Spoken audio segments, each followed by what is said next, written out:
Siamo con Carlo Dal Posto, direttore tecnico dello sci di fondo del Comitato Veneto Fisi. Come si è svolta fin qui la preparazione, come sono strutturate le squadre e soprattutto quali sono le ambizioni per la stagione invernale 2014-2015?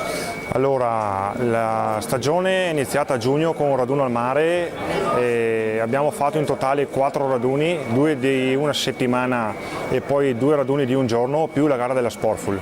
Direi che è andata più che bene, gli allenamenti nel specifico sono ottimi, gli atleti sono tutti allenati. Adesso la prossima settimana da mercoledì andiamo allo stadio per 4 giorni sullo sci.